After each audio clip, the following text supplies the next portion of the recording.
And I want to welcome our panelists for the first of what will be a series of congressional forums that are focused on the middle class.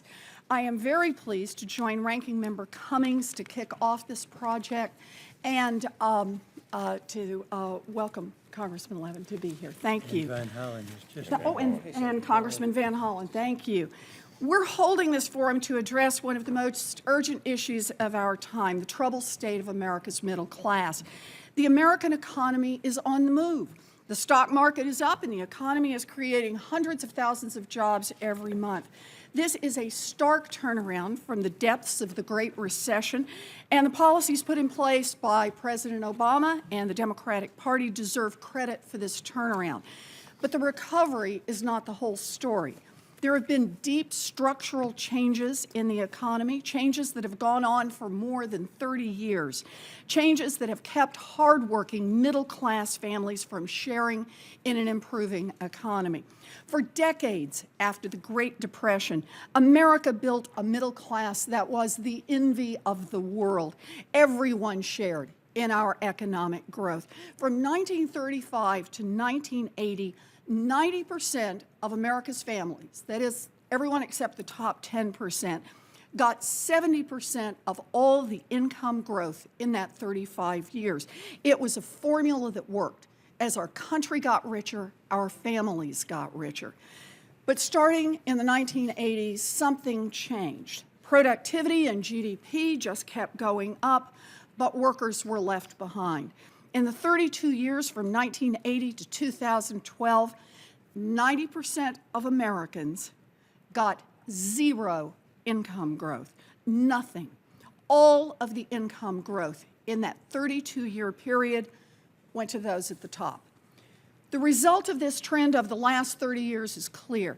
America's middle class is working harder than ever, but millions of people are squeezed to the breaking point. Now, this didn't need to happen.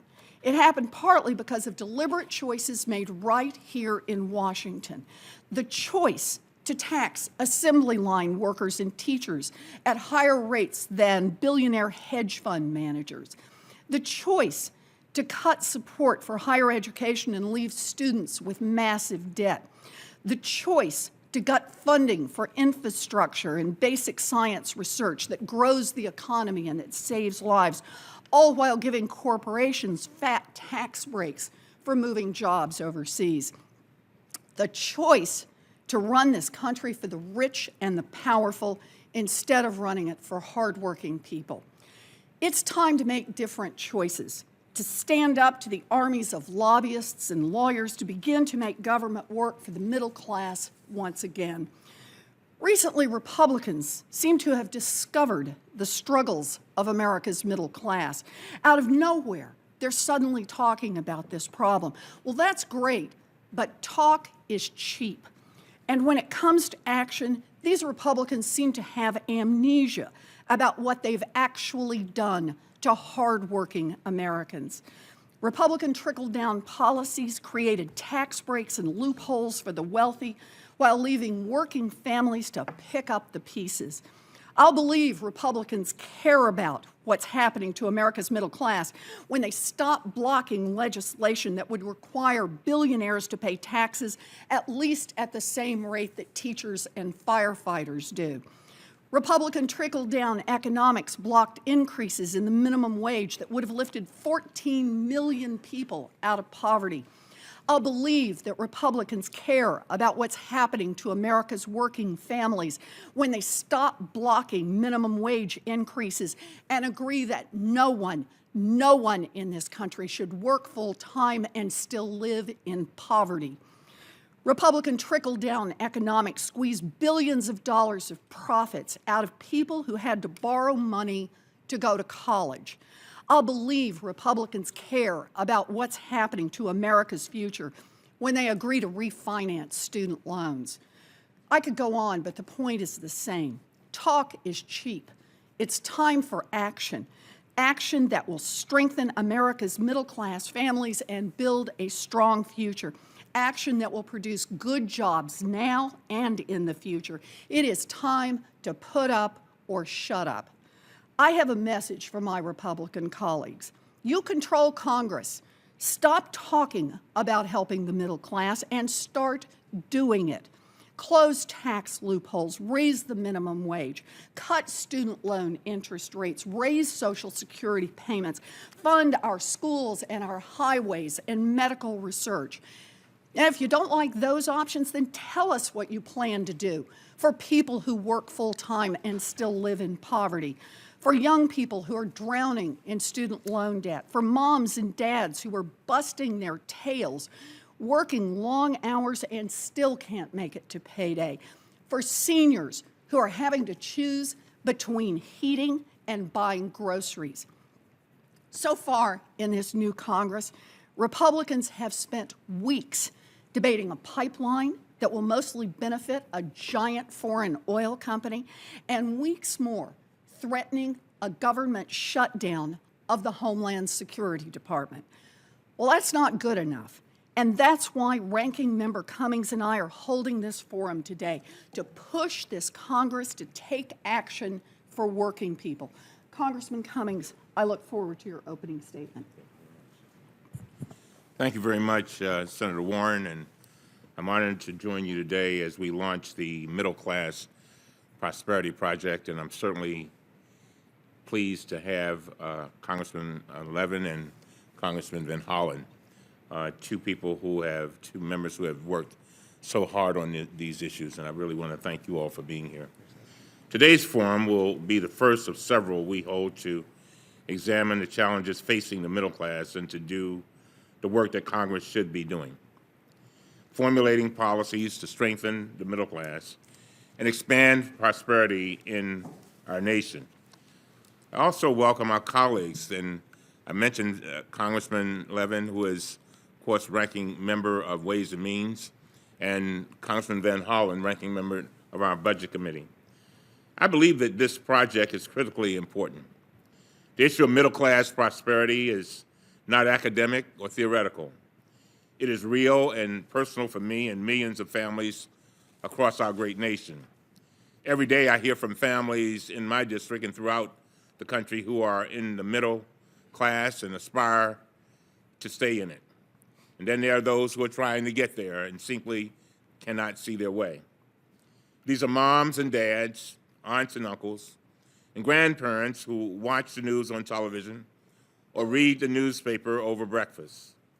These families hear about economic recovery, and they ask the question, what is that?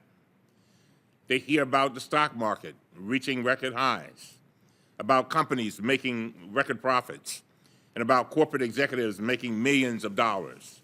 But then they turn off the television, or they put down the newspaper, and they look at their own lives, and they examine their own realities, and they see a stark and unmistakable difference. They sit at the kitchen table, and they take out their checkbooks to pay bills that grow higher and higher every single year. Then they pull out their paychecks, and they stare at them in frustration, total frustration. They cannot understand why they are still earning so little year after year. They ask a very, very simple question. Where are the wages? Where are the wages? These families are working harder than ever. In fact, worker productivity has been increasing, and it has never been higher. But corporations and shareholders and executives are keeping more and more of the profits for themselves. They're taking a bigger slice of the pie. It simply is not fair. And it wasn't always this way, by the way. It used to be that when a worker productivity increased, wages increased in virtual lockstep. But that changed. The middle-class families are now facing the consequences. So these families ask themselves, if corporations are doing so well, and if the recovery is so strong, why aren't the results of my efforts going to me and my family? That is what this project is all about, giving a voice to middle-class families across this great country who are working harder and harder and deserve far more than they are getting today. So that's today's hearing. That's what it's all about, asking the same question. Where are the wages? To help answer this question, my staff surveyed economists across the country, including Nobel Prize winners in economics, industry experts, and leading academics from some of our top universities. Several of them are here today, and we thank you for being here. These experts confirmed what we hear from our constituents every day. Worker productivity is increasing dramatically, but wages have flatlined because corporations and executives and shareholders are taking more of the gains. The middle class is being left behind as the cost of basic needs like housing, childcare, and education are rising. If we do not change the policies that cause this squeeze, more families will fall out of the middle class, unable to cling on to the same economic ladder their parents reached. And many more will never be able to achieve the middle class American dream. And that would be so unfortunate. In addition, and this is critical, our national economy will suffer. The middle class is the consumer base of our nation, the backbone of our nation, and it is the engine that drives our economy. When consumers cannot afford to buy products, businesses will be pinched too. So, what should we do? Our first step is to understand the problem. That is why we're here today, to document and understand it. Then, in the coming months, we will convene additional forums to formulate concrete proposals to reverse these trends. Senator Warren gave some instructions to our Republican colleagues, and I would only add to that, we need to be about the urgency of now, urgency of right now. But let's be clear. The goal of this project is not just to talk. It is to identify and implement real solutions. We will work with our colleagues in Congress and the administration to promote prosperity and to ensure that middle-class families get what they expect and what they have earned, and more importantly, what they deserve. And it gives me great pleasure to now introduce my colleagues. You might want to note that Congresswoman Lowy just joined us. Congresswoman Lowy, good seeing you. Good. I'll go to Congressman Levin. Thank you so much. And Senator Warren, it's a real pleasure. And Elijah, we call each other by our first names, Chris and Nita. We've all worked together, and we look forward to working on this project. And thanks for convening the two of you this forum. I believe you said that the motif, the key line of this effort is actions, not words. 3 words sum it up. The crisis that hit our economy in 2008 was so deep that more than 680,000 jobs were lost in each of 6 consecutive months at the end of 2008 and 2009, more than in any single month since 1949. Our economic rebound has been dramatic. The economy is growing at the fastest pace since the 1990s. The unemployment rate is well below what economists were anticipating even a year ago. And healthcare costs have never before increased so slowly thanks to ACA. Yet in contrast to earlier recoveries, as our panel will emphasize, wage growth has continued on the same flat trajectory that it experienced during the past 4 decades, even as productivity has risen in recent years. So you have this situation, a flat line for income, even as productivity has gone up. Middle-class families are struggling, and the path to the middle class is narrowing. Despite our admiration for President John F. Kennedy, what he said at the time about a rising tide lifting all boats has not worked in the decades that followed. And as the senator said, the Republican dogma of trickle-down economics has been a disaster for the middle class. In addition to understand, and it is vital to understand and address the causes of wage stagnation. Globalization is here to stay, as is technological change, but we need to shape their course. Fewer and fewer workers are represented in labor organizations that can bargain for a decent wage, and Republicans are determined to weaken them still further, illustrated by the actions. Let there be light. That was timing. Shall I say it again? By the actions of Wisconsin Governor Walker. And contrary to the efforts led by Republicans to take their notion that free markets domestically work without regulations, curing any defects on their own, and automatically applying it to expanded international trade as basically an end in and of itself. In contrast, trade agreements must be shaped actively to support, not undermine, middle-class jobs.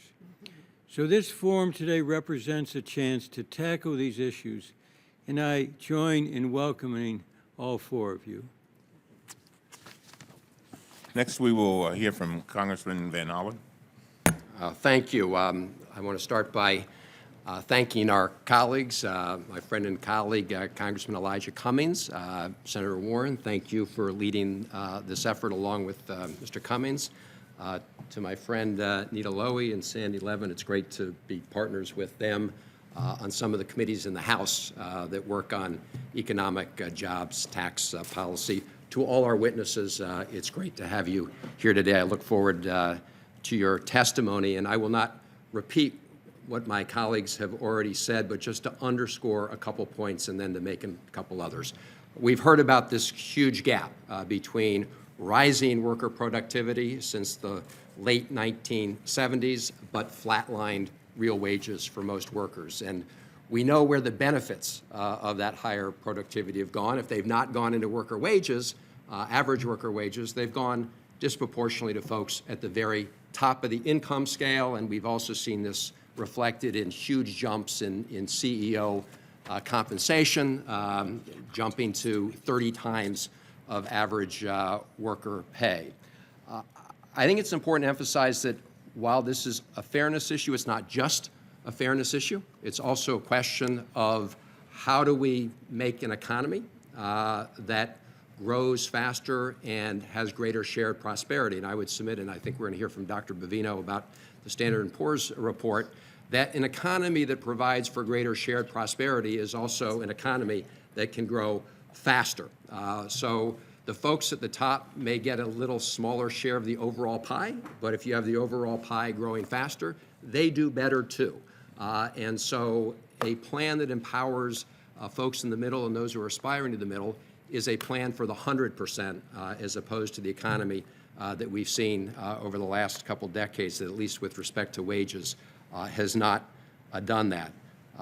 As my colleagues have suggested, this is not the result of inevitable and inexorable forces. Yes, globalization has brought challenges. Yes, new technology always brings new challenges, but a lot of the problems with the other current system are the way the rules are rigged in favor of an economy that helps folks at the top and doesn't provide the kind of shared prosperity we need. And I know there are going to be future hearings devoted to how do we get at this, but I would just note for now to the co-chairs and my colleagues, if you look at the tax code we have today, it is clearly tilted and written in a way that helps folks who are doing well, helps folks at the very top. We would want, I would believe, a tax code that rewards hard work and not just a tax code that helps capital. If you look at our current spending today, the Congressional Budget Office will tell you that we spend more each year, more on tax expenditures than we do on Social Security, than we do on Medicare and Medicaid, that we do on defense spending, and we do on non-defense spending. Over $1.4 trillion a year on tax expenditures. Now, some of those are to promote good policies, like we want to encourage savings, but some of them are to provide racehorses with accelerated depreciation schedules and to help all sorts of special interests that do nothing to help our economy. In fact, they hurt the economy. And according to the Congressional Budget Office, 1% of the population gets 17% of the benefit of those tax expenditures. And that's because we have a tax code that currently favors those who make money off of money compared to those who make money off of hard work and labor.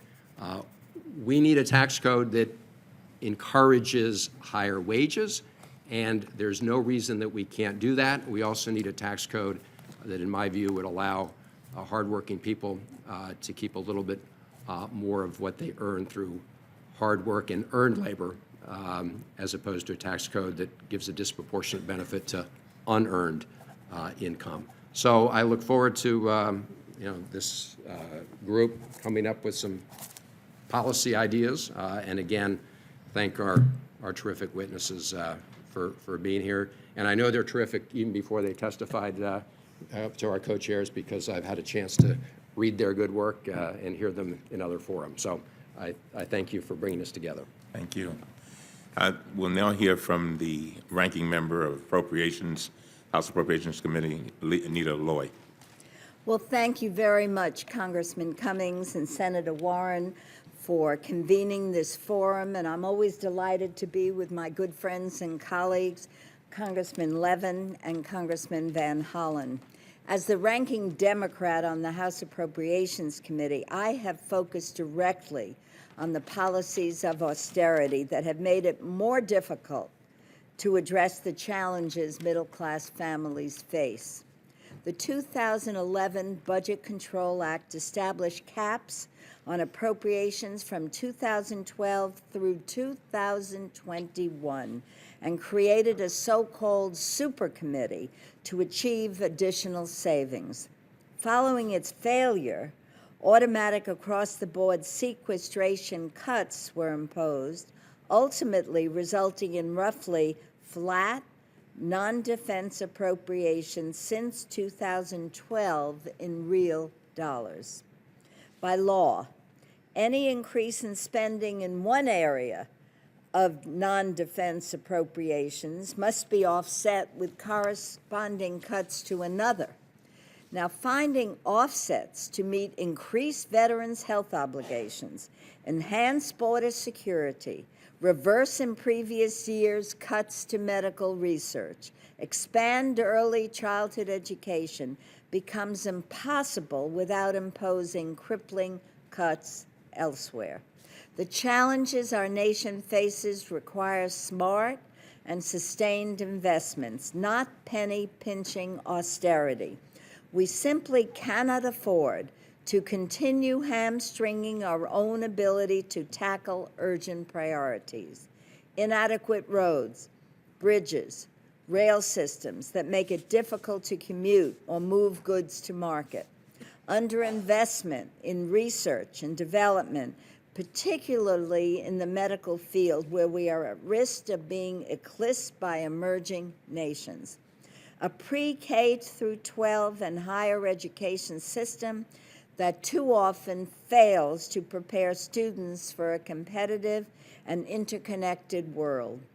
Added to these national priorities, middle-class families face immediate challenges in areas where the federal government should do more to help, like obtaining high-quality and affordable child care, saving for children's college education and retirement, and caring for an elderly parent.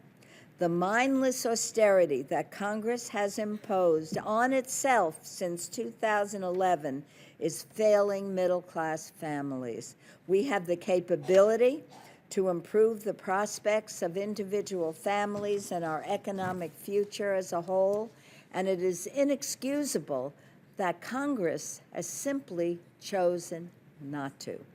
Now more than ever, it is critical that we replace mindless austerity with a mix of smart investments in middle-class prosperity, paid for by targeting spending cuts, program integrity measures, and closure of some outdated tax loopholes. Thank you again to members of this panel for participating. I'm eager to hear your thoughts about how Congress's mindless austerity has made it more difficult to address economic challenges affecting middle-class families. And I thank you again for convening this. I yield to Mr. Van Hollen. Thank you, Mr. Cummings. I just want to make one correction. I mentioned that the CEO compensation was 30 times that of the average employee. That's what it was in 1979. It is now 300 times that, which goes with the point we're underscoring, which is they've seen huge gains really on the backs of workers, since workers' wages have been flatlined. Thank you. Thank you for clearing that up. I see my panelists are very excited about that. We'll now hear from the ranking member of Financial Services, Congresswoman Maxine Waters. Thank you very much. I'd like to thank Senator Warren and Congressman Cummings for inviting me here today for the launch of this important initiative. I'm pleased to be joined by a number of my fellow ranking members, and I'm looking forward to a constructive and informative conversation today in the months ahead also. Most economists agree that the U.S. economy is in a period of robust expansion, and they're right. The economy has created 11.8 million jobs over 58 straight months of private sector job growth, the longest streak on record. Indeed, we've come a long way from 2008, when the excesses of Wall Street and bad actors in our financial system brought our nation to its knees. Swift legislative action by the president and congressional Democrats not only averted the total collapse of our economy, but also laid the foundation for the unprecedented growth our nation is currently experiencing. Moreover, the full picture is not exactly rosy. Many Americans have yet to recover from the devastation of the financial crisis. Tens of millions continue to face obstacles that prevent them from returning to prosperity. And it's most particularly the case for communities of color and the middle and lower classes. The recession wiped out 2 decades of family wealth and income. It leaves us facing an undeniable truth. The middle class is smaller and weaker, while the racial wealth gap has widened. 8 years after the first signs of financial distress in our economy, the average wealth level for whites is $134,000. Compare that to $14,000 for Latinos and $11,000 for African Americans. In this recovery, we're seeing workers, students, parents, small business owners, and even seniors left behind, while the wealthiest among us are seeing record gains. Here in Washington, we're facing a tone deaf Republican majority who has not only overlooked this problem, but has failed to present ideas that will actually solve it. Republicans continue to advocate for so-called free market solutions while throwing around tired ideas designed to promote austerity and dismantle government initiatives that help build and expand the middle class. As ranking member of the Financial Services Committee, I'm focused on protecting and supporting the middle class in a number of critical areas, such as ensuring opportunities for safe, decent, and affordable housing, protecting consumers by preserving our strong and independent consumer watchdog, ensuring that the savings and investment decisions of our retirees are protected, and fighting for equal pay for equal work. So I thank all of you here today for sharing this commitment, and I look forward to hearing from the panelists. Thank you very much. Thank you. Thank you, Congressman. Thank you all for your very thoughtful opening statements. I feel like we're off to a good start here. And now we're going to come to our panel, our very distinguished panel. I'm going to start by introducing Dr. Gerald Bernstein. He received a doctorate in social welfare from Columbia University, and he is currently senior fellow at the Center on Budget and Policy Priorities. He previously served as the chief economist and economic advisor to the Vice President, Joe Biden, from 2009 to 2011. He also previously served as deputy chief economist of the United States Department of Labor and worked for many years at the Economic Policy Institute. Welcome, Dr. Bernstein. I also want to introduce Dr. Beth Bovino, who received a doctorate in economics from Columbia University. We've got Columbia heavy on this end of the panel. She currently serves as U.S. Chief Economist at Standard & Poor's, S&P, Rating Services. She previously conducted economic and market research with SunGard Institutional Brokerage, with UBS Warburg, and with the Federal Reserve. And welcome, Dr. Bovino. Congressman? We're sharing this. Thank you. It's my pleasure to introduce Dr. Gerald Jaynes. He received a doctorate in economics from the University of Illinois at Champaign-Urbana, and is currently professor of economics and African American studies at Yale University. Dr. Jaynes served as study director of the Committee on the Status of Black Americans, commissioned by the National Academy of Sciences from 1985 and 1989. He is author of Branches Without Roots, Genesis of the Black Working Class in the American South, and Immigration and Race, New Challenges for American Democracy. Welcome, Dr. Jaynes. Dr. Joseph Stiglitz received a doctorate in economics from the Massachusetts Institute of Technology and is currently university professor at Columbia University, where he founded the Initiative for Policy Dialogue. He previously served as the chair of the Council of Economic Advisors under President Bill Clinton, and he served in senior positions at the World Bank. In 1979, he was awarded the John Bates Clark Award, and in 2001, he received the Nobel Prize in Economics. Welcome all. Congressman, would you like to start with the questions? Yes. I thought that maybe they had some opening statements. They don't. Oh, sorry. I'm just ready to get to the questions. Yes, exactly. But we'll ask each of you, if you could summarize your testimony, try to hold it to 5 minutes or less, and of course, your entire testimony will become part of the record. Dr. Bernstein. Well, thank you. You've said very nice things about our panel. I'd like to return the compliment. I think the members up there on the dais very much embody Senator Warren's admonition of action, not words. So I'm very proud to be here today speaking to you. As we meet today, by many measures, as has been said, the U.S. economy is reliably growing and the job market's finally tightening up. Yet for too many families, growth remains a spectator sport, something they read about in the paper, hear elites reference on the news, yet see far too little of in their own economic lives. This phenomenon is not new. As I show in my presentation, median compensation has diverged sharply from productivity growth for decades. Nor, as I stress in my comments, is this outcome solely the result of benign-sounding or inevitable forces such as, quote, globalization or, quote, technology. It is much the result of policy, both in terms of omission and commission. That's important because it implies that better policy, where better means policies that will reconnect growth and middle-class prosperity, can make a real difference in the lives of the millions of families who've been on the wrong side of the inequality divide for decades now. The wage productivity story has a long-term and a near-term dimension. In the long term, and these are all from figures that I'll post after the forum, for the years prior to the mid-1970s, for a few decades, compensation of the typical worker rose at the rate of overall productivity growth. Since then, productivity has more than doubled, while real compensation at the median is up only 9%. Now, the near-term story is very important as well, especially with the Federal Reserve meeting as we, or testifying as we speak.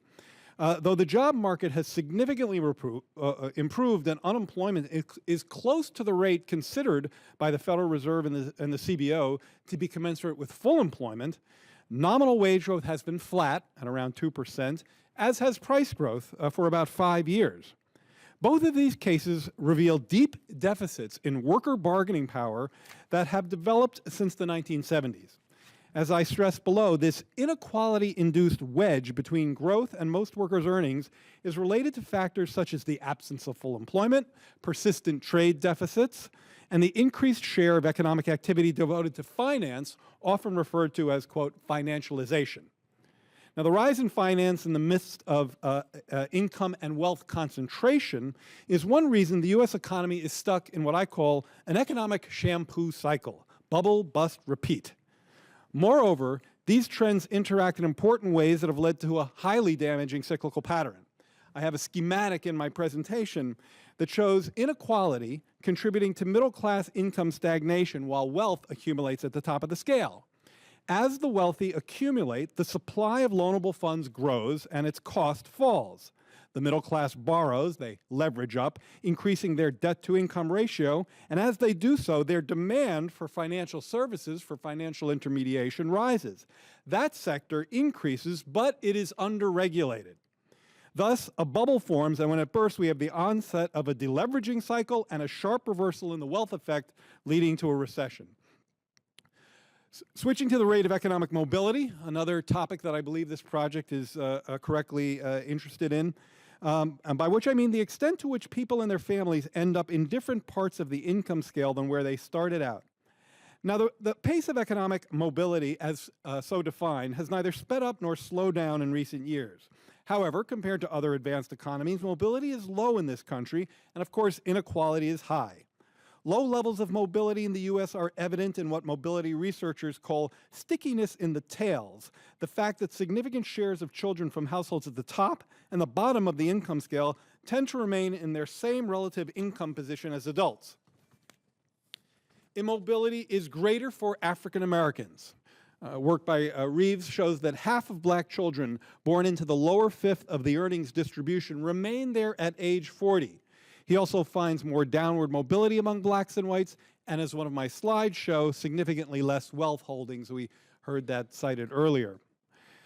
Given that I only have about 30 seconds left, let me quickly tick through government policies that have played a role in the trend shown so far, and I will elaborate during Q&A if that would be useful. Fiscal austerity measures that have slowed our economic recovery. Research finds that U.S. austerity measures reduced the growth of real GDP by 1.5 percentage points in 2013, and we could have used those points. Declines in the real value of the federal minimum wage, erosion of other labor standards, including overtime regulations, the rise of misclassification, the lack of prosecution of wage theft, a tilted playing field against collective bargaining, inaction against international competitors who manage currency values to boost their trade surplus and our trade deficits, imbalances in the tax code that give preferential treatment to non-labor income, underinvestment in infrastructure and other public goods. Thank you. Thank you very much, Dr. Bernstein, and we're looking forward to seeing those slides. Dr. Bovino. That's all right. There you go. Got the red one? I hit it. Just going. Okay. Hello, and thank you, Senator Warren and Congressman Cummings, for inviting me to join this esteemed panel today on the topic of middle-class stagnation and income inequality. S&P's economics department is constantly analyzing global economic conditions to uncover the drivers of trends. As its U.S. chief economist, my focus is naturally on the U.S. economy. Since the question for me has been why, following the worst recession since the Great Depression, we're now seeing the slowest recovery in 50 years. One of the factors that we've reported recently, which I see closely linked to the topic of middle-class stagnation, is income inequality. We have looked closely at how the rapid growth in income inequality is damaging U.S. economic growth. Of course, a degree of wage distribution is to be expected in any market economy. It keeps us motivated to invest in ourselves to help keep this economy chugging along. But once that distribution reaches extreme levels of inequality, it can do more harm than good, squeezing the many participants out of the economy and acting as a drag on growth. Today, I'd like to focus on the impacts of extreme income inequality on the middle class and our post-recession recovery, as well as the related topics of wage stagnation and social mobility. As you are well aware, the U.S. has undergone various economic boom and bust in the past 40 years. Despite the different circumstances of each of those cycles, one trend has been consistent: a slow erosion of the percent of middle-class households coupled with increased inequality between the lower and upper ends of the income spectrum. Economic research has shown that income inequality can lead affluent houses, Americans included, to increase savings and decrease consumption, while those households with less resources, much households increase borrowing to sustain consumption, until those options run out. When these imbalances can no longer be sustained, we see a boom bubble cycle, such as the one culminated in the Great Recession. Indeed, according to the Federal Reserve's Survey of Consumer Finances, households' finances are still recovering from the Great Recession. Middle-class net worth is well below its 2007 peak after these households saw over 40% of their overall wealth wiped out in the 3 years between 2007 and 2010, largely because of the loss of value in their homes. In order for these households to recover, wage stagnation among middle and lower-income earners will need to be addressed.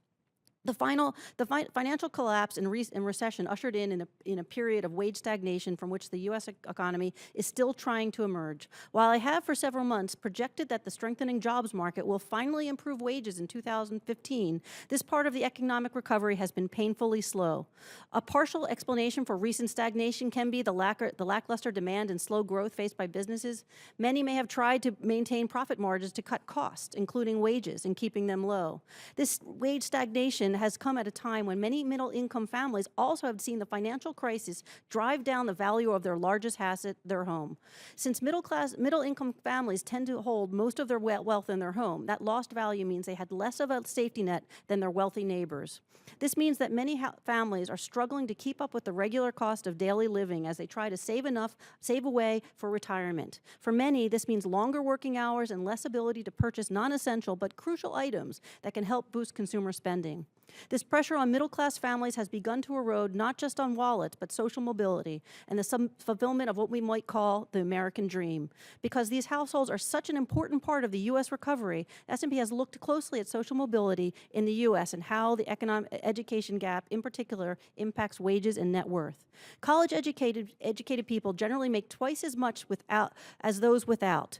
Not only does education impact people's paychecks, but it also helps the economy. I found that another year of education for each worker contributes an additional $525 billion in economic growth. Unfortunately, investment in education and skills, factors that increasingly determine outcomes in the job market, are becoming more stratified by family income. Wealthier parents are able to invest more in their children's education and enrichment, increasing the already sizable difference in investment from those at the other end of the earning distribution. For these reasons, S&P see a long-term trend in which it's more difficult for low-income families to move into the middle class, which is generally represented the core engine of our economy. This means fewer people can participate in the economy by consuming and investing in themselves and their families unless they rely on more debt.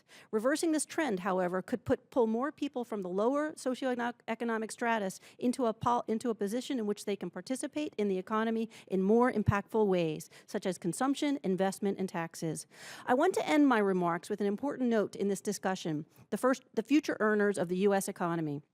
Apart from the challenges faced by middle-class families, the group that has been hardest hit by the Great Recession is the millennials, or those born between the early 1980s and early 2000s. Many came of working age in 2007, the year the Great Recession began, and as a result, they are having a difficult time starting their careers.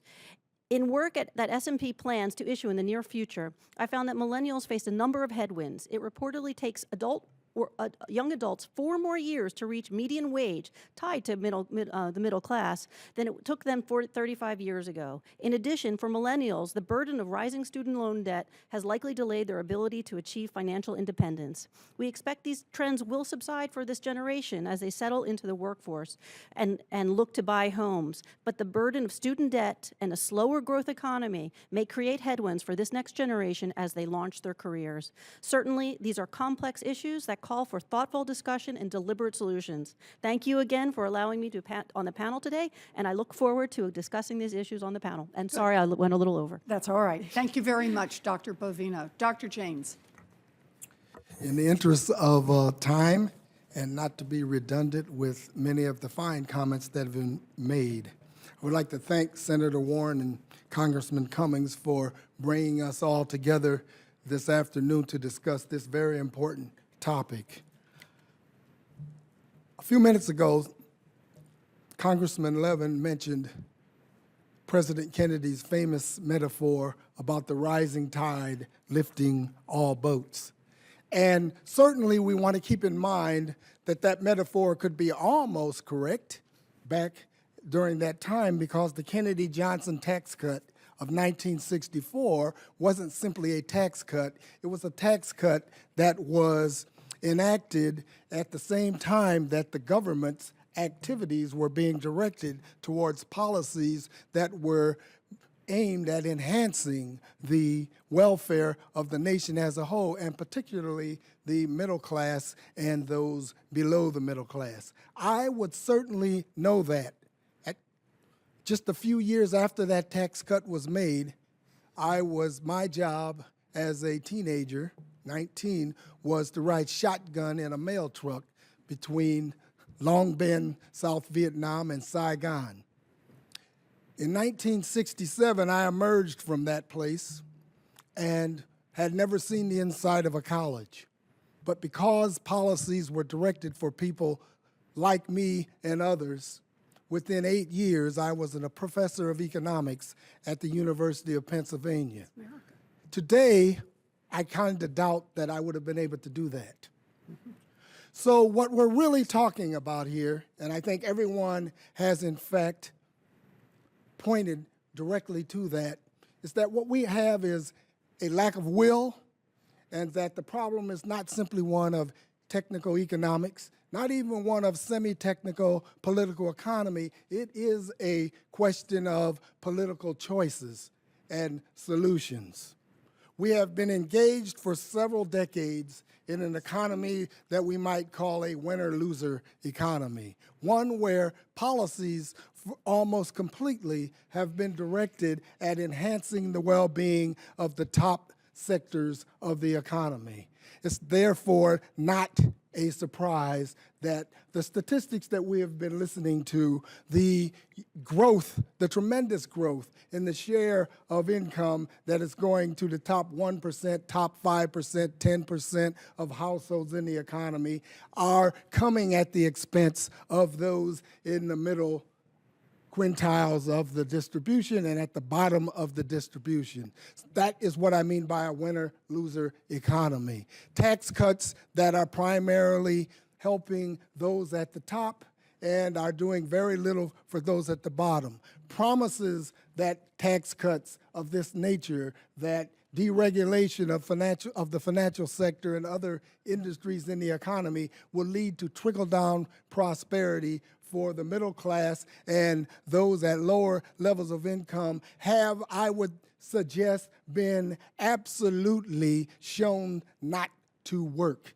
And we should therefore attempt to muster the political will to begin talking about alternative kinds of policies which might, again, put this great nation back to work and put it in a place where some poor boy like me, son of a black bricklayer in northern Illinois, might in fact be able to realize the dream that I did realize. Thank you. Thank you very much, Dr. Jaynes. And Dr. Stiglitz. Well, thank you very much for holding these hearings on the subject of the prospects for the American middle class. I think there's no question that is of more importance for our country and for our economy than the question that you're trying to address in these forums. Simply put, the American middle class is under great strain today, and the outlook for major improvements in the near future is grim, unless we take action to echo the words that have already been said. This should be a matter of great concern for our country. The middle class is the backbone of America's economy and its democracy, so the state of the middle class is in many ways a proxy for the state of the Union. The most obvious data point is that incomes and wages in the middle are stagnating. Median household income, half the households above and half below, is lower today, adjusted for inflation, than it was in 1989, a quarter a century ago. This isn't because America's workers have failed to become more productive. Since 2000 alone, worker productivity jumped an astonishing 26%. But during the same period, real wages in the private sector have increased only about 7%. Dig deeper into the data and the story gets worse. Real wages for production and non-supervisory employees are actually lower than they were in the early 1970s, despite the fact that today's workers are vastly more efficient. Full-time male workers today earn lower incomes than they did 40 years ago. An economy that does not deliver for most of its citizens is, I think, a failed economy. And in this criteria, unfortunately, America's economy is a failed economy. Life is particularly hard for those in the middle class striving to provide a better life for their children. The cost of higher education has increased faster than inflation and certainly much faster than incomes. This is why student debt, loan debt, is at more than $1 trillion, exceeding credit card debt. Millions are in default. Even working has become, in a sense, a burden. Lagging public infrastructure imposes a particularly high cost on working families. Public transportation is so poor in many metro areas that life without a car is nearly impossible. Inexpensive childcare is practically non-existent. Over the course of the last decades, America has achieved the distinction of becoming the country with the highest level of income inequality among the advanced countries. Matters have become worse in every dimension. More money at the top, more people in poverty at the bottom, and the middle class, along the core strength of our society, has seen its income stagnate. But perhaps the most invidious aspect of U.S. inequality and the most relevant to the middle class is the inequality of opportunity that Dr. Jaynes talked about. America has become the advanced country not only with the highest level of inequality, but is among those with the least equality of opportunity. The statistics show that the American dream is a myth, that the life prospects of a young American are more dependent on the income and education of his parents than in other developed countries. So the question then becomes, how have we gotten to this point, and what can be done about it? The answer to both questions is policy. We have chosen policies that have made the United States an unequal country. The good news is that getting out is also a matter of choice. Our predicament is not the inevitable result of economics. We could have a stronger economy and more equality. And that's essentially the central point of my book, The Price of Inequality. We are paying a very high price for our economy, for our society, for our democracy because of this inequality. The laws of economics are universal. The fact that in some countries there is so much less inequality and so much more equality of opportunity, the fact that in some countries inequality is not increasing, it's actually decreasing, is not because they have different laws of economics. Every aspect of our economic, legal, and social framework helps shape our inequality, from our education system and how we finance it, to our health system, to our tax laws, to our laws governing bankruptcy, corporate governance, the functioning of our financial system, to our antitrust laws. In virtually every domain, we have made decisions that help enrich the top at the expense of the rest. In the past, when our country reached these extremes of inequality, at the end of the 19th century and the Golden Age or in the Roaring 20s, it pulled back from the brink. It enacted policies and programs that provided hope that the American dream could return to being a reality. We are now at one of these pivotal points in our history. I want to reiterate the point that all of you have made, that what is required now is action, that there are a whole host of policies that we could undertake that could really change the course. And I hope that with the leadership of Congress, we will once again make the right decision. Congress has to play a vital role in setting the country in the right direction. Thank you. Thank you. Thank you very much, Dr. Stiglitz. Thank you all for your testimony. Now we can start our questions. Congressman Cummings, Thank you would very, start, please? Thank you very much. I just want, Dr. Bernstein, is a robust and prosperous middle class critical to sustainable long-term economic growth in the United States? Sometimes I think people miss that point. Absolutely, and we've heard some of that emphasis from the panelists in their opening statements, but let me underscore it. I think there are two ways in which a robust middle class economically is critical to sustainable growth. First of all, there's the consumption part of the story, which Dr. Bovino alluded to. In this country, we consume 70% of our GDP. That's high. In Europe, it's 55%. In China, it's 35%. So if the broad middle class is suffering stagnant wages and earnings, that's going to have an impact on consumer spending. However, there's a good question, and this is my second point, has to do with the fragility of the economic system that has evolved in the sense that I talked about this shampoo cycle, bubble, bust, repeat. And the idea there it relates to the first in that you may say, well, wait a second, Jared, you just said the middle class is squeezed, and yet they consumed fairly rigorously over the 2000s. Absolutely, but it was based on borrowing and on leverage. So another way, and I think it's an underappreciated way in which a robust middle class promotes a more stable economic system is by avoiding this bubble and bust syndrome, a situation where middle class income stagnation amidst wealth accumulation leads to a large and growing stock of very cheap loanable funds. That leads to an increasing and underregulated financial sector, rising leverage among the middle class, a bubble, a bust, and the kind of deleveraging and long-term sluggishness that we've experienced. So on those two dimensions, both consumption and financial stability, a weak middle class is a very damaging phenomenon. Yeah, Dr. Jaynes,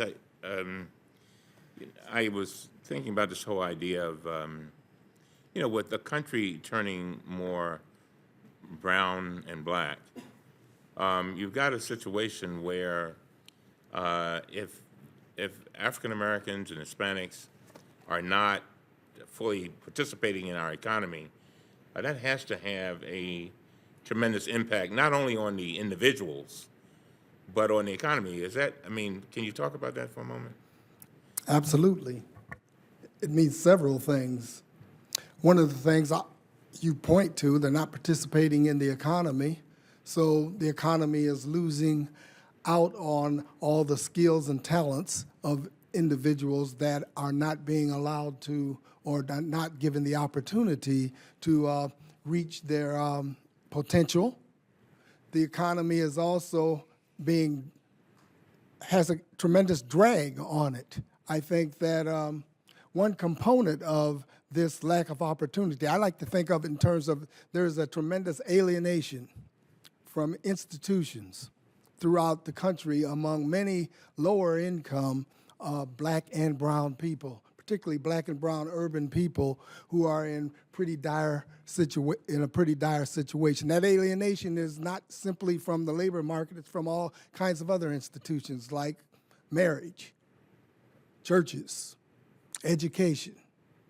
And when one ties those two things together, the lack of a sufficient number of good jobs for individuals who could, in fact, qualify for those jobs or could qualify for those jobs if educational resources were being put in the right places in the right ways, leads to us trying to solve the problem with another one of our failed policies, our criminal justice system, so that we have more individuals incarcerated than anywhere else in the world. So I would say that those two things, the lack of participation in the economy and the drag on the economy presented by the failing criminal justice attempted solution to the problem, the cost is absolutely tremendous. Dr. Stiglitz, in a 2012 article, you wrote these words, and I spent a lot of time thinking about distraction in the Congress, okay? But these are the words, that's not what you wrote. I'm about to read it. It says, quote, "The defenders of America's inequality argue that the poor and those in the middle shouldn't complain. While they may be getting a smaller share of the pie than they did in the past, the pie is growing so much thanks to the contributions of the rich and super rich that the size of their slice is actually larger. The evidence, again, flatly contradicts this. Indeed, America grew far faster in the decades after World War II, when it was growing together, than it has since 1980, when it began growing apart, end of quote. We get this argument of class warfare. Every time I do an interview on this, I mean, is this class warfare when you try to address these kind of issues? Do you see it that way? No, absolutely not. I mean, that's the whole point, that everybody could do better if we had more of a shared prosperity. You know, that when in my book, Price of Inequality, I actually try to argue that it would even be in the interest of the 1%. Not all of them, not those who are manipulating markets and engaged in other kinds of antisocial behavior, but for the vast majority, it would be the case that even they would benefit. That goes back to what happened after World War II, when the economy grew. Every group in our society grew. Those at the bottom grew faster, but even those at the top grew, and they grew faster than they're probably doing today. And Mr. Cummings, can I make a quick point? Of course. Just something that I think you might resonate with you. I've learned in my work in this town for many years that when someone makes the accusation of class warfare, if that person making that accusation is in the class that's winning, you should probably discount it. Good advice, Senator Warren. Thank you. So, we all want to believe that if you work hard, you play by the rules, that you're going to get a shot at a decent paycheck and be able to provide for your family. That's the basic American dream. And this was the case coming out of the Great Depression through the 1970s. Workers became more productive and the standard of living for the middle class increased. Families were able to buy a house, to put their kids through college, save for retirement. This was the American dream at work. Now, Dr. Bernstein, does that sound like a roughly accurate description for that long period coming out of the Great Depression? It does. I want to be put an asterisk that, of course, there were significant groups facing discrimination in those periods, and many of them still do. But certainly from a perspective of the macroeconomy, of the connection between growth and productivity, you're absolutely right. Well, and that we were trying to bend the arc in the right direction. That is, lots of parents believed their children were going to have more chances than they did. So, and as I understand it, I was looking at the data, 47 and 79, worker productivity went up about 119%, and middle-class income rose by about 113%. So they're tracking very closely together. But they were very closely aligned in this time period. Can you just explain why, Dr. Bernstein? Why did they move so closely together? I think it had to do with the presence of a number of factors and the absence of a number of factors. In terms of factors that were in place then that very much complemented the patterns you aptly described, full employment was the labor market was at full employment, meaning a very tight matchup between labor supply and labor demand, 70% of the time in the years that you described. In the growing apart years, which would be post-79, we've been at full employment 30% of the time. Okay. We were at full employment 70% of the time back then, now 30%. Okay, so full employment, what else? One end, balanced trade. The trade deficit was about 0 on average in the years you described, and growing together, growing apart, it's been about -2.5%, -3% of GDP. There was more collective bargaining.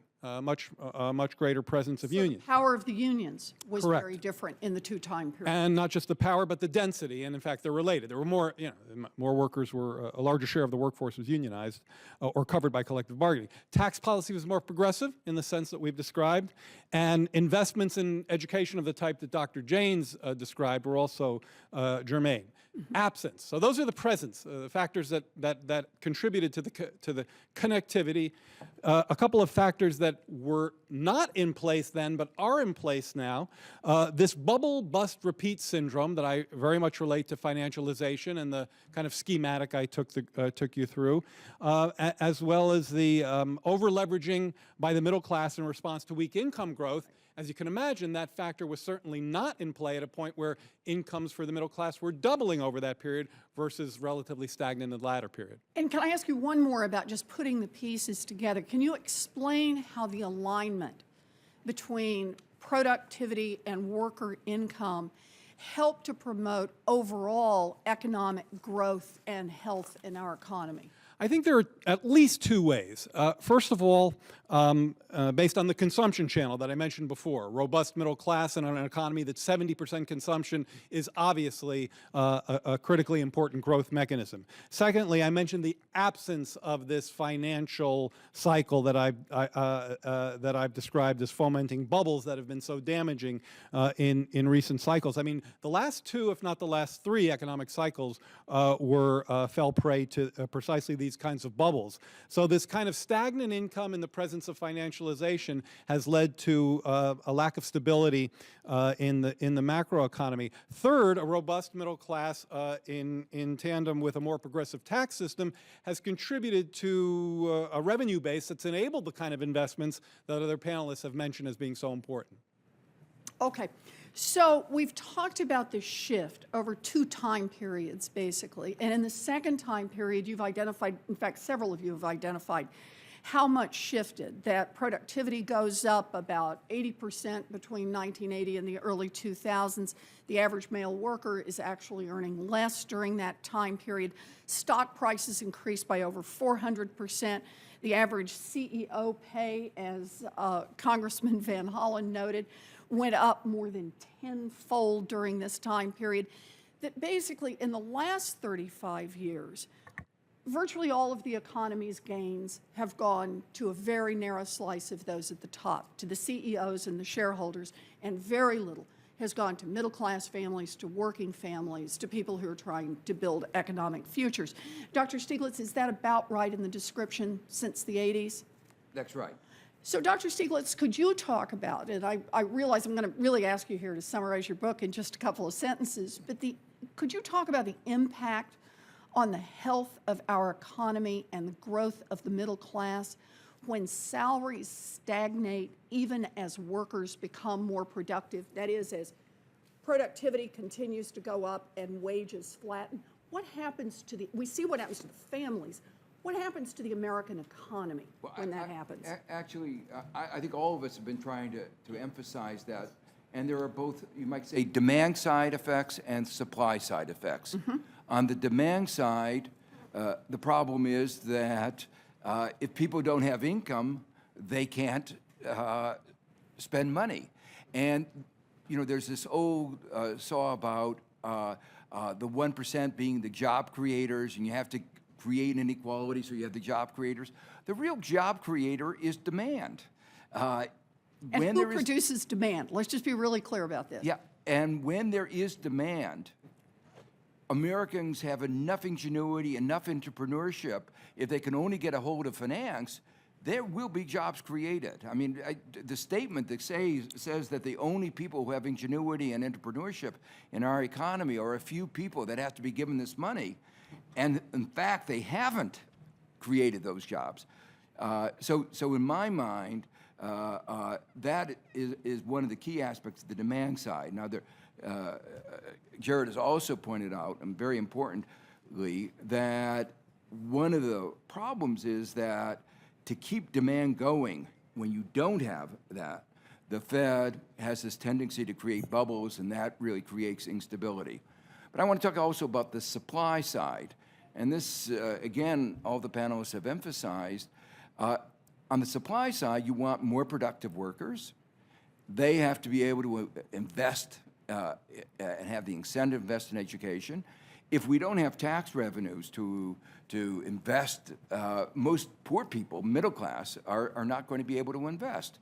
And so what you're going to wind up with is not fully using the country's most vital resource, our most important resource, which is our human resources. So we're wasting our most important resource. And can I just ask you to, I'm over time, but I just want to make sure we get one more piece, because we've talked about all the different pieces at work here. Could you just say a bit, because I know you talk about this in your book, about this divergence when we have productivity and profits on one side, wages on the other. How much of this is a result of policies around corporate governance and short-term gain shifts in Wall Street investing? I think a lot of it does, but let me say it's not the only thing. Something that we can work on. And when you said, you know, that CEO salary went up 10 times, it went up. The ratio of CEO salaries to the average went up tenfold, and so that illustrates the distortion in our economy. It wasn't that they got 10 times more productive, that, you know, no one has been able to say, or that our CEOs are that much more productive than those in other countries where this sort of gap has not grown in the way that it has in the United States. So one aspect is that when you're paying all this money to the CEOs, the workers aren't getting their salary. The companies don't have money to invest, and it's very demoralizing. Yeah. So it has a whole set of effects on the way our economy functions. Part of the problem is also the way we pay our CEOs with these stock options encourages firms to be short-sighted to get their stock up now. It encourages bad reporting because you want the numbers to look good, not the economy to look good in 10 years or 20 years, because you'll be gone by then. You want to appeal to the short-sightedness of the markets. Right. Well, thank you, Beth. I think what we've done is we've gotten a lot of good data about what has changed and a lot of different policy changes that really accelerated the difference between a time when we were building a middle class and the time now when we're hollowing out the middle class. Congressman Van Hollen. Thank you, Senator, and thank all of you for your testimony. My friend Mr. Cummings was asking about the term class warfare. I recall Warren Buffett said a few years ago, there's been class warfare for the last 20 years, and my class are the ones that have been winning because we've gotten our tax rates reduced dramatically. And I do want to get back in a moment to the issue of tax rates on capital gains versus tax rates on earned income from labor. But first, a number of you have used the term financialization of the economy. And if you could just elaborate a little bit more on how you see that playing in to this whole equation. Dr. Stiglitz, I know in the past you've written about the risk of rent seeking by the financial industry and others. And let me just, as I throw the question out, ask you about something that seems to be a little, perplexing, which is we have very high corporate profits. We have a stock market that's doing very well in terms of returns now. But if you look at the return on new capital and you look at interest rates, it's very low. So I'd really be interested in your observations of what this phenomenon is all about, whether or not it's connected with the financialization of the economy, and what it means for the middle class. Because on the one hand, people see stock market's going up, right? Profits are up, and yet we know in terms of current investments and current rate of return, very low. Interest rates are low. So if you could talk about what that means going forward. So let me just first give a little bit of a broad data on what's happened. It used to be that the financial sector was around 2% of the economy. It got up to 8% of the economy. Now, if you don't eat the financial sector, you don't live by it. What it's supposed to do is increase the standard of living, increase economic growth. But that's not what it did. You can't see any connection from this 2% to the 8% related to better economic performance. In fact, Paul Volcker, pointed out that there was not a single innovation associated with the financial sector that had led to the better performance of our society other than the ATM machine, and that was a British innovation, not an American innovation. What we do know is that a lot of these innovations actually led to greater financial instability and therefore macroeconomic instability. One way to think about then what was going on was all these resources were being diverted from the productive part of our economy into the financial sector. Where I, as a teacher, feel it most strongly is our best students were going into the financial sector. 30, 40 years ago, the best students would be going into doing research, teaching, medicine, a whole set of things where you could see the benefits of what they were doing. You know, they were changing, they were affecting the lives of others. But with the financialization of the economy and the outsized financial rewards that they got, they attracted the best students, no benefit to our economy, big benefits to themselves, and actually a big cost to our economy because they could have been doing these other things that would have had enormous benefits to our society.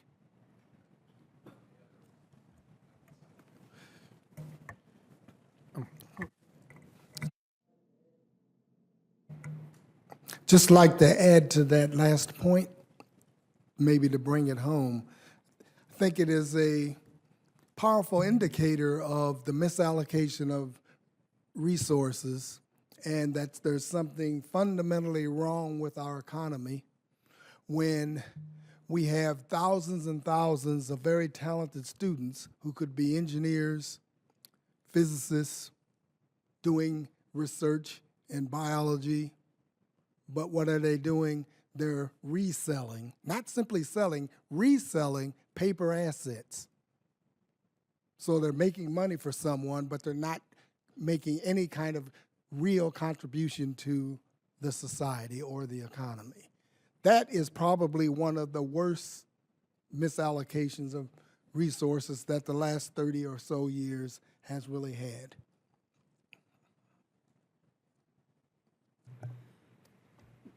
Ranking Member Waters. Thank you very much. This has been a very, very good discussion on macroeconomics.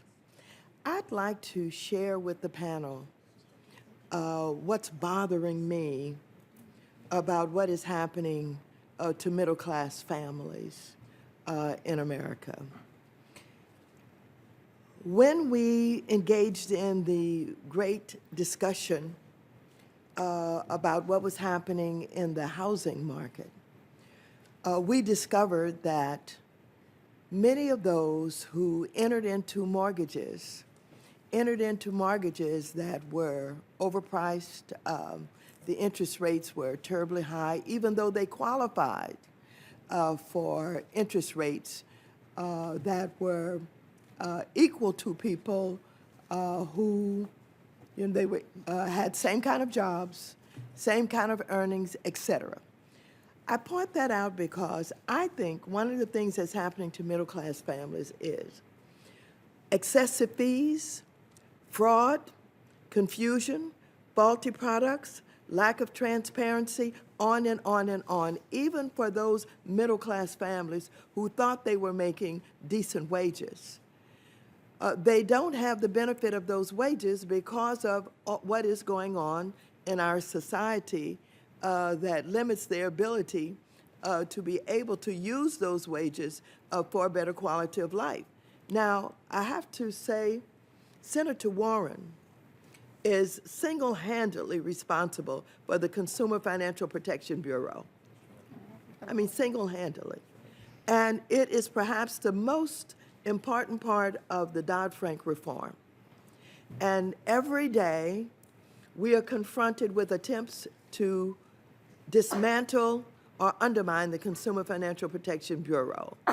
Not only are there attempts to force the director to come before the Appropriations Committee, and we protected that in Dodd-Frank, to keep them from being handicapped in doing their job because of not getting the funding.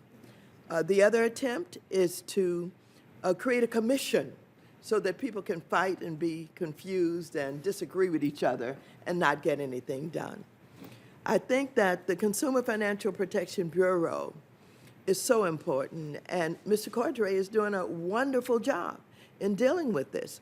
Whether we're talking about the ripoff of parents and families with private post-secondary schools, and I want to tell you, I think that's the next big crisis that we're going to have in this country, synonymous to the housing crisis.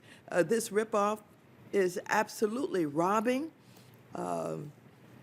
families of their ability to repay loans where the students didn't receive any real benefits from it, on and on and on. And I'll tell you a quick story, and this is just a little bitty thing. With my cell phone, I went to the cell phone company because my battery was worn, and I was told that, sorry, we don't sell batteries. I said, but this is where I bought my phone.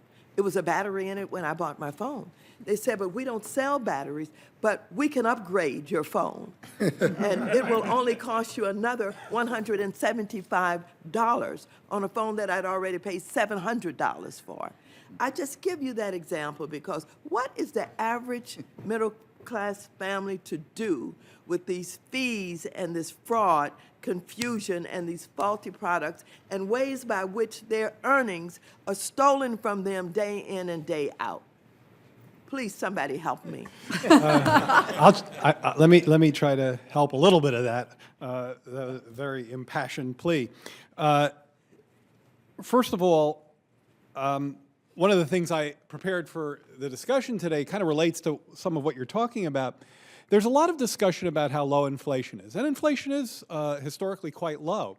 But actually, if you look at some of the components of the middle-class market basket, the things that middle-class families consume and that put disproportionate pressure on their family budgets, for example, childcare, education, housing, college tuition, you'll see that in every case, those are growing multiple times faster than the average consumer price index. So I think it's important to bear in mind when we talk about the stresses on family budgets, which is kind of underlying your point. Secondly, on the Consumer Financial Protection Bureau, I couldn't agree with you more. And I think one of the things you're getting into there is some of the granular processes by which these bubbles form. And one of them that I recently have been writing about has to do with the underpricing of risk that evolves from reckless underwriting practices. When loans are underwritten in ways that people can't possibly service unless they're in the midst of some unsustainable bubble. And the CFPB is, I believe, going to be instrumental. I needn't remind you that the first vote, if I'm right, maybe the first vote of the new Republican Congress was to repeal Obamacare, but the second vote was to diminish Dodd-Frank. So the attack that you mentioned is very much ongoing. Can I just, oh, go ahead. I'll be trying to be quick. I haven't been quick before. But what I can say, I just wanted to talk about the student loan question that you raised. I mean, something, since we're working on the millennial piece, and obviously the millennials are holding on to a lot of student debt, which is indeed slowing them down from basically launching their careers, going into buying a new home, living, record levels, living with their parents at this time. But the question of the student loan issue, something that we're looking at as we do our research, is the quality of the schools that they're going to, as you had mentioned, in terms of the quality of the schools, private versus public, and a comparison across states. We're still struggling on that, and that's something that I would love for the government to take a look on, to see how we can actually compare what is happening in there. Thanks. Can I make just two brief remarks? First, that a lot of the sectors in which there are these abuses that you described, which also include cable TV, are all sectors which are not very competitive. And so if you have stronger enforcement of competition policy and a recognition that in some areas we're not going to have real competition, and therefore you need, where you don't have real competition, you need oversight to make sure that there are not these abuses. It seems to me that's pivotal.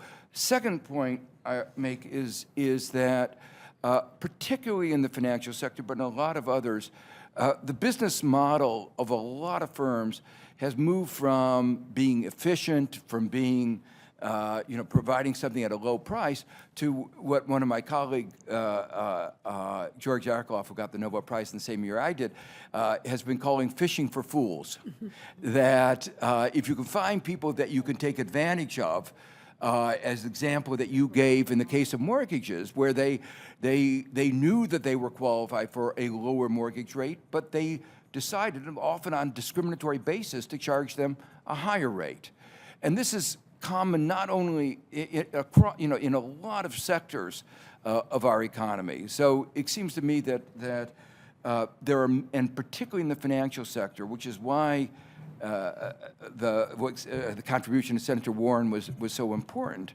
But I wanted to emphasize that what inevitably is a focus on the abuses, I think one needs to begin to focus also on how we can try to create a more constructive financial sector that actually does the thing that it's supposed to do.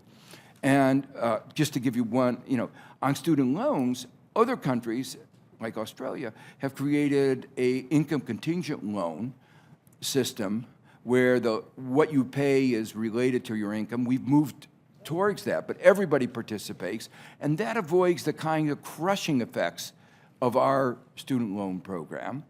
You have to ask the question in the area of mortgages.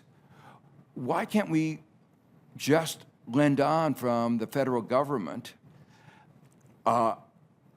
loans to conventional mortgages at a fee a little bit high, a 1 or 2%? Why should, conventional mortgages, the government has the best information. It knows your IRS tax records. It knows every transaction on the property. So in a sense, we really have an opportunity, you talked about action, of trying to create a financial system that actually delivers for the middle class, rather than trying to take advantage of those in the middle. Thank you very much. And I want to thank Ranking Member Waters for her aggressive defense of the Consumer Financial Protection Bureau. It makes a real difference. There are some very large financial institutions, and they have some very good Republican friends who are going after this agency with every weapon at their disposal.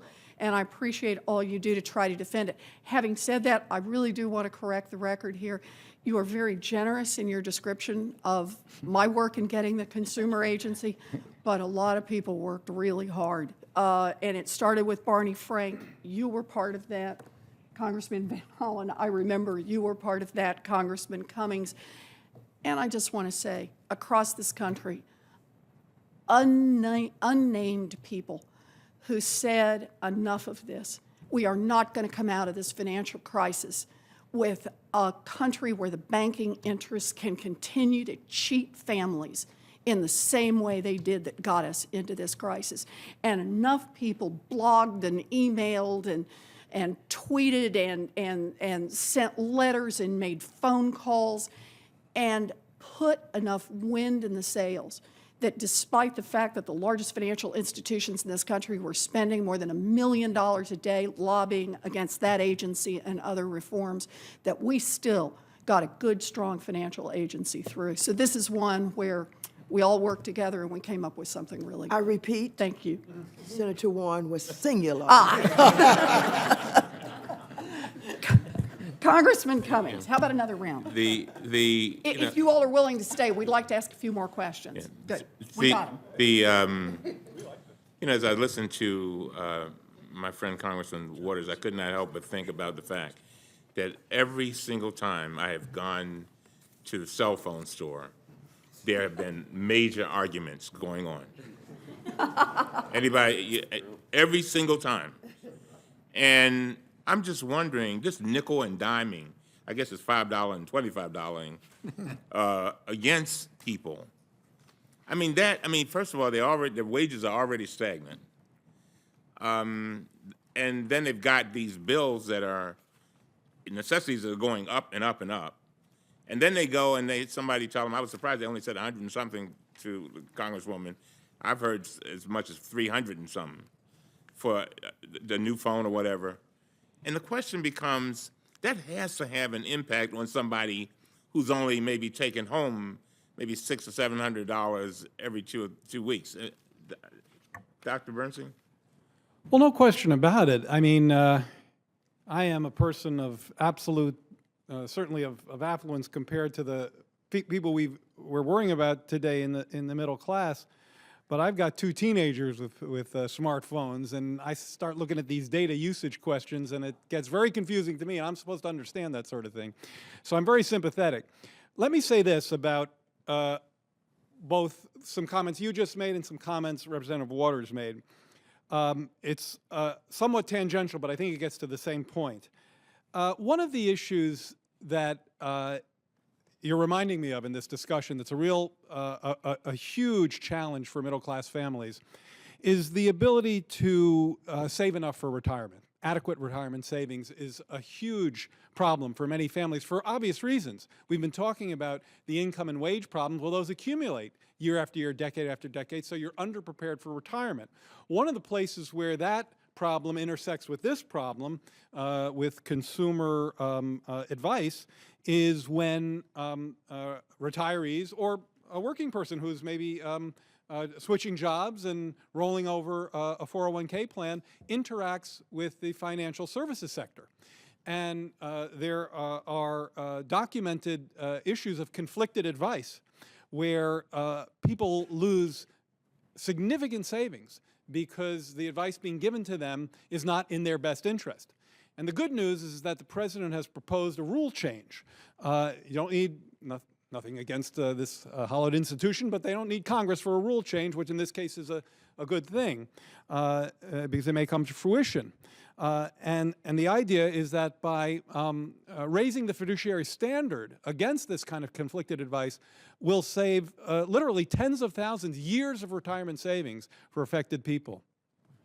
Dr. Bovino, the Wall Street Journal published an article entitled "The Myth of a Stagnant Middle Class," and then the Washington Examiner editorial board wrote, and I quote, no income inequality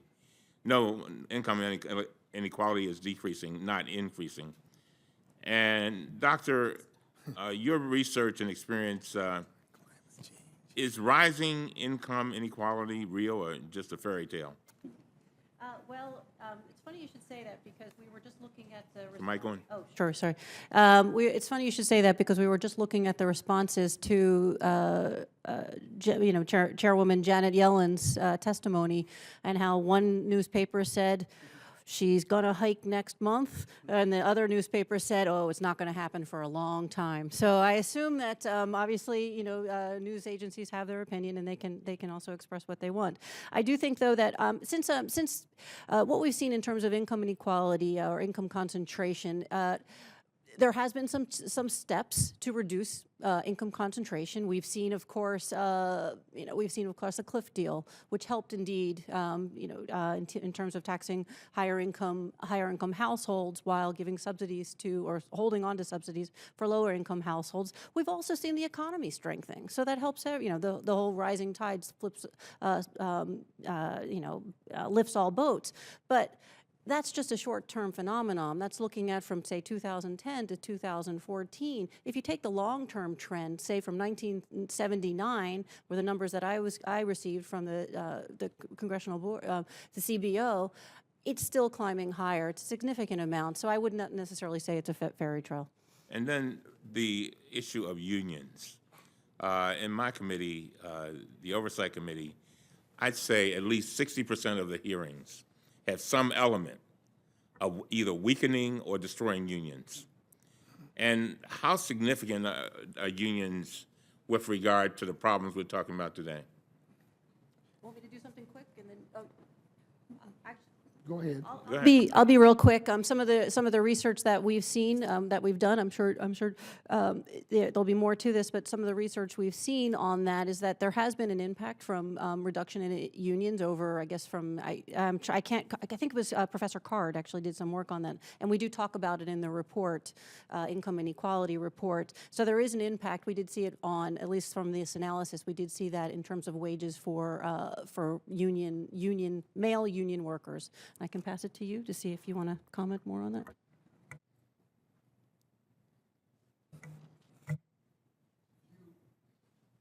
If you think about this problem, the question was asked a few minutes ago about the relationship between productivity and wages. If you take the models that we economists are usually working with, where we are making assumptions about markets being competitive, including firms and things like that, then you're going to automatically have a pretty straight line relationship between productivity and wages. Productivity goes up, wages are going to go up.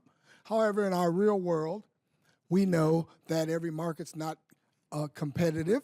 We know that large corporations have monopoly power in their labor markets. What does that mean? That means that when productivity goes up, wages are going to go up if there is some kind of intervening power. It's a collective bargaining situation. If there's no one there to bargain collectively for the workers, then the historical relationship that you might have found, say, between your 1947 and 1979, that historical relationship between productivity and wages is going to not be there. So the loss of union power, because unions, in fact, take that role.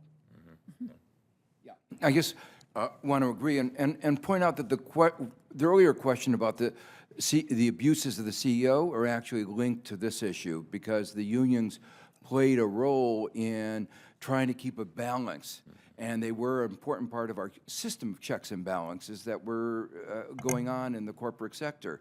And what happened was we took away the most important check, and weakened the unions, at the same time that there was a change in the, you might call it the social contract, the willingness of the CEOs to abuse a social contract and take advantage of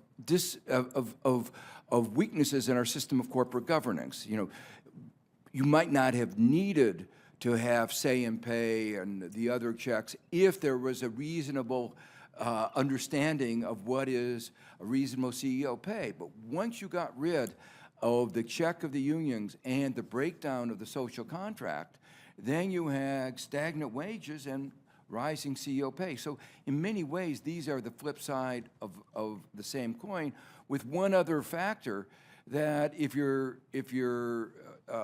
taking away money for CEO, you know, money is out of the corporate pie going to the CEO, and the ability of the company to invest in the future may get diminished. And so productivity may continue to, you won't have the job creation that you would have otherwise have had. Can I add a couple, just quickly? I very much agree with the comments of my fellow panelists, but I'd also point out the following. I believe that the share of the workforce covered by collective bargaining now may be 11% overall, and the private sector it's about 6%, somewhere maybe between 6 or 7. Obviously, historical lows. So low that these collective bargaining problems that have just been mentioned are salient and in some cases egregious. However, those shares are not going to change big time in the near term, no matter what any of us do. If we implement policies that level the playing field for collective bargaining, which we very much should, perhaps those shares can begin to turn around, and that would be great. In the meantime, one of the reasons I emphasize full employment in all of my discussions is because in an economy and a labor market with such low levels of union density, in many ways, the only way that working people can get the bargaining power that they need is if the job market is tight enough that employers simply have to bid up wages and compensation to get the workers they need. So in many ways, this idea of full employment is very much tied to the bargaining power deficits that we've been emphasizing due to deunionization. Can I just say, I agree with what Gerald said, but I want to add one more thing, which is because we won't be able to redress the bargaining problem anytime soon, it's also important to change the legal framework and the tax framework. So better corporate governance is really important, things like say and pay, and it's also important, for instance, to provide incentives to corporations not to pay CEOs excessively. There's legislation that was introduced into California that would say basically you would face higher corporate tax rates if you pay your CEOs excessive amounts. Thank you. So when middle-class income stopped growing in the 1980s, it became nearly impossible for families to set aside money for a secure retirement. Today, our families face a retirement crisis. Among those that are on the edge of retirement, a third have no savings at all, and another third have less than 1 year's income in savings.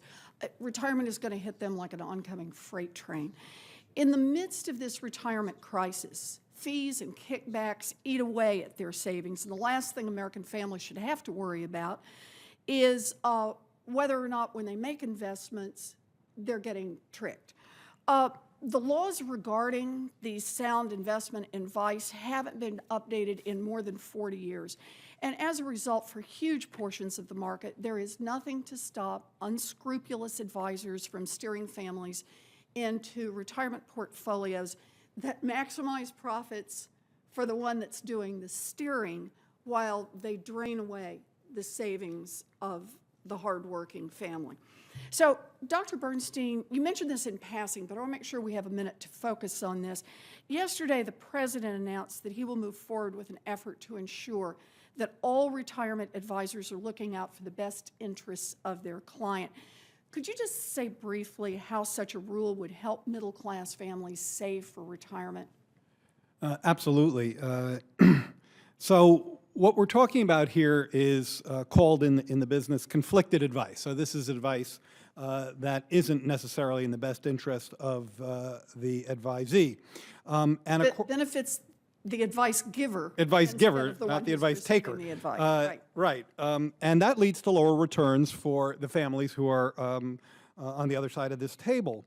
According to a summary of the research that was recently released by the Council of Economic Advisors, the returns to retirement savings will be 1 percentage point lower year after year for families that receive this type of conflicted advice in a case where where the brokers do not have a legal and fiduciary responsibility to provide the client with advice that is in the client's best interest. Now, this amounts to a loss of an aggregate loss of $17 billion per year, according to the CEA's analysis. But to bring this down to the individual level, as I mentioned in my earlier comment, you could be talking about losing 3 years of retirement savings because of the difference in conflicted advice versus best interest advice, the higher fiduciary standard that the President is proposing. If a worker at age 45 has $100,000 in retirement savings, without conflicted advice, that nest egg could grow to $216,000 by the time they were 65. With this kind of conflicted advice, such that they're losing that percentage point of return in every year, that return diminishes to $179,000, a loss of almost $40,000 in retirement savings. That's what we're talking about here. It's big money. So $17 billion collectively, a lot of money individually, but some critics of the rule have suggested that if retirement advisors are required to work in the best interests of their clients instead of taking care of themselves first, it will be too expensive for them to give advice to lower income and minority savers. So I just want to ask, do the data support that conclusion, Dr. Bernstein? Well, no, the data from, particularly from international cases where other advanced economies, which including, I think, most if not all of the European economies, certainly Australia, have actually introduced, and fairly recently, not only rules that are akin to the ones I'm describing that the President is proposing, but are more strict. In the President's proposals, conflicted advice won't be banned. There'll be a higher fiduciary standard. In cases where they've been banned, small savers still have access to quality advice. And the only thing I would add is if your business model only works if you're not representing the best interests in your client, then your business model is flawed, and I don't see why we should support or subsidize it. Well, thank you very much, Dr. Bernstein. You know, if we're going to stand up for middle-class families, then that means making sure that their hard-earned money is protected. It is long past time to end the kickbacks and the free vacations and the fancy cars and the other incentives that some investment advisors get in order to sell bad products. I think it's time to ensure that all retirement advisors are looking out for the best interests of the people they advise. Thank you. Congressman Van Hollen. Thank you, Senator. Thank you, Senator. Senator Warren began this hearing by talking about some of the progress we've made in the economy, and it has been very real progress on the jobs front in terms of GDP growth. In fact, so much so that some of our Republican colleagues have not wanted to recognize that progress in their public statements. I guess the silver lining for us out of that is they seem to have discovered the one very big weakness in the numbers that we've been talking about here today, discovered at least rhetorically. I remember reading an op-ed piece in the Wall Street Journal by Speaker Boehner and the new Republican leader Mitch McConnell a couple days after the election, where they were talking about helping the struggling middle class and dealing with stagnant wages. So I'm glad that they're talking about these issues too. Now, in a couple of weeks in the Budget Committee, in the House and the Senate, we'll begin to see whether there's any substance behind that rhetorical support for dealing with middle-class squeeze and folks who are struggling to get into the middle class, because if passed as prelude, we will see a budget that, number one, significantly cuts the top marginal income tax rates for folks at the very top, and at the same time dramatically cuts the investments in things like education and scientific research, the things that Ms. Lowy talked about in her testimony. So this is going to be a very big and important debate and opportunity for us to talk about these priorities. I did want to follow up on a couple things that have been mentioned and join them together, because Dr. Stiglitz, you mentioned the fact that we have this situation now with respect to corporate governance where CEOs are more and more getting their compensation in the form of bonuses or so-called pay for performance, even though there doesn't seem to be a lot of correlation between the performance and the pay. And Dr. Bernstein had mentioned that we need to move towards full employment, which I absolutely agree with.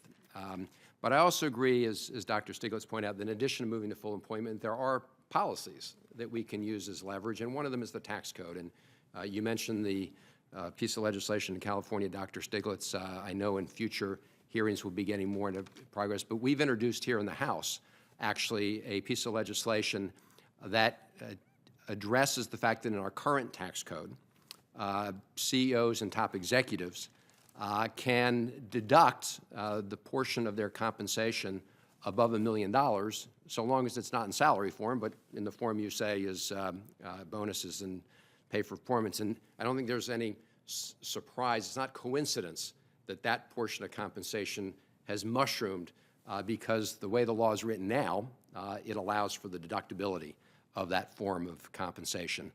To the extent that between 2007 and 2010, public corporations deducted $67 billion in compensation. That's a big number, and there's leverage there. And again, we've introduced a bill that essentially says that corporations can't take these deductions for CEO and other compensation unless they're also giving their employees their wages, their employees a wage increase to reflect worker productivity and cost of living, and also have some ideas with respect to profit sharing and things like that as another alternative that companies might use in terms of sharing with their employees.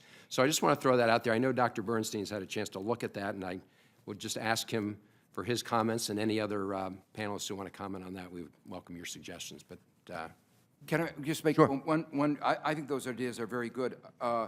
One thing I would add is the following, that one of the big flaws in the way in that tax provision, not that you had, but in the old one that was done under the Clinton administration, was what was meant by performance. So if the stock went up because the Fed lowered interest rate, the CEO got rewarded as if he had done something. Right. If an airline stock goes up because the price of gasoline goes down, the CEO gets rewarded as if he caused the fall of the price of gasoline. Now, obviously, these are absurd. So I think that one of the things one needs to legislate is to say, if you are going to have a pay for performance, you actually have to show that there is a relationship between the what the CEO does and the performance. And the second thing is, I think if you're going to have it based on stock options, using stock options, you have to have more transparency. What's been going on is dilution of the shareholder value. So it's basically been another form of deception, this time deception from other shareholders, the theft of other shareholders. Many of them do not know the extent to which the value of their shares are being diluted by these stock option plans. If I may, and I agree with you in terms of those reforms on corporate governance, you would also want to structure this so that the CEOs and the executives didn't necessarily get bonuses for income gains for the corporation that came from, for example, cutting employee wages or laying them off, and we try and incorporate those protections in the legislation. I don't know if you have a second, Dr. Just Bernstein. a very have a chance quick to look at it. Yeah, no, just a very quick add-on. The reason I like the ideas that you and Joe were just talking about is because if you go back to the origin of these tax breaks, it's easy to make connections between high-powered lobbyists and some of the breaks and all that. But there also was, I think, at a point in time, a plausible argument that said if you benefit a corporation, they will create employment and wage gains for their workers. And in fact, in the growing together period that we mentioned, certainly those kinds of dynamics were afoot. What we see now, as you just described, Congressman, is the opposite. The corporations may be creating jobs, but they're not necessarily creating them here. In fact, it's cheaper for them to do so abroad. And I don't mean cheaper in a wage sense, I mean cheaper in a tax sense, that we subsidize the creation of employment and investment abroad. It really is cheaper to build a factory in an Asian city than it is in an American city from the perspective of the breaks in the tax code.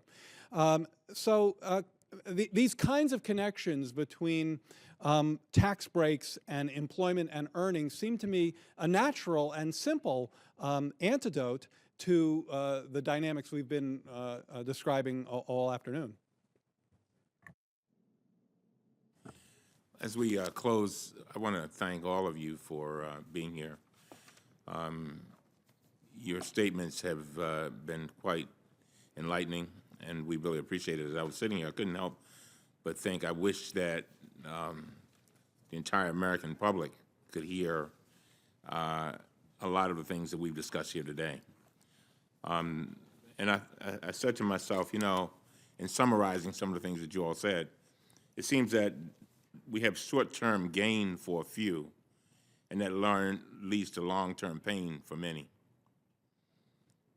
And I look at the people and the young people in the audience, and I ask myself the question, are we, in a way, cutting off our future? Cutting off our future. When you think about the things that Senator Warren was talking about a little earlier with regard to student loans, when we look at the fact that their parents are not making the kind of money they ought to be making to even send them to college, then you look at things like child care. We have now child care costing just as much as it costs to send somebody to college. And yet and still, the American people go out there every day. I see them in my community every day. They get the early bus, and they work, and they work, and they work. And they see all the necessities of life going up and their wages being stagnant. And then they have to, not only do they have to deal with that, but they have to deal with the things that Congressman Waters talked about this nickel and diming, where even a little pay that they do get is chipped away, chipped away, chipped away. And they feel frustrated. In the words of Senator Warren, they feel as if everything is just rigged against them. And so this is this project that we have here is an effort to inform the public and inform our colleagues, too, of what is going on here. And I've said it many times, and I know Chris Van Hollen and I have talked about this many times, our country is better than this. We are so much better. And some kind of way, we've got to move off of this merry-go-round that is leading to nowhere. This morning, Senator Warren and I were on Morning Joe, and somebody asked the question. I've been thinking about this question all day. Somebody asked the question, why bother? Yeah. Why, you're not going to get, you really think you're going to get something passed? And I am convinced that we do not have the right to remain silent. We don't have the right. This is our watch. This is our watch. That's why we're here. That's why Chris Van Hollen works so hard day after day, and Senator Warren works so hard day after day, because we believe in that more perfect union that we're striving for, and we just want everybody to have a fair shot. They're not asking for a handout. They're just asking for a fair shake. That's it. And so, again, I want to thank you. I want to thank you, Senator, for all that you do over and over again. Thank you for working with me to make this happen. And I want to thank my good friend, colleague from Maryland, Mr. Van Hollen, and all of our other colleagues that were here. But particularly, I thank all of you. We need you. We need the expertise that you bring. We need the credibility that you bring. And we really need you to help us inform the public. I always often say people do things for one or two reasons, or a combination of both. Either to avoid pain or gain pleasure. Avoid pain or gain pleasure. We have to show them that the route that we're going down is painful. But on the other hand, if we can reverse that and do some of the things that we've been talking about today, that can lead to pleasure. But most important, lead to the pursuit of happiness. Thank you very much. I can't add much to that. Congressman, you've hit all the right pieces. Other than to say thank you all very much for being here. Thank all of you for being here at our first effort to put together a middle-class prosperity project. You know, we get it. America's middle class is being hollowed out. It's being hammered, and chipped at, and squeezed every day that goes by. Opportunities for our children are shrinking. We may be the first generation in America to see our children do worse than we did. You know, we know how to build a middle class. We've done it. We've done it before. And we also know that what happens right here in Washington, the policies that we put together make the difference. And right now, we have a Washington that just works great. It works really well if you are a billionaire. It works terrifically if you are a transnational corporation, if you are a Fortune 500 company. There is almost nothing this place won't do for you under those circumstances. But if you are just a hard-working person who's out there trying to get an education, trying to hold down a job, trying to raise a family, trying to retire with dignity, then Washington's not working so well for you. The way I see this is like you do. We are running out of time here. There is a real urgency, and we have got to make some changes right here in Washington. And to make those changes, it's going to take a lot of partners. It's going to take good partners here in the Senate and in the House, and I am very grateful to my partner for this. I'm very grateful to you, Congressman Van Hollen, for coming over here, and everyone who came today. It's going to take partners from who are the experts, who understand what's happening to America's middle class, and it's going to take the voices of Americans all across this country who say, I've had it. I've had it with a government that doesn't work for me. I am ready to stand up and be counted. I am ready to make my voice heard. I am ready to insist that this Congress stop doing the business of the billionaires and start doing the business of the American people. I believe that that's what we're here about, and I am grateful to you for being here right at the beginning. Thank you. Thank you, Congressman. I just want to thank you, too. Thank Elijah Cummings, Elizabeth Warren, all the panelists. A lot of work to do. A lot Thank of you. work. Close the hearing. Thank you.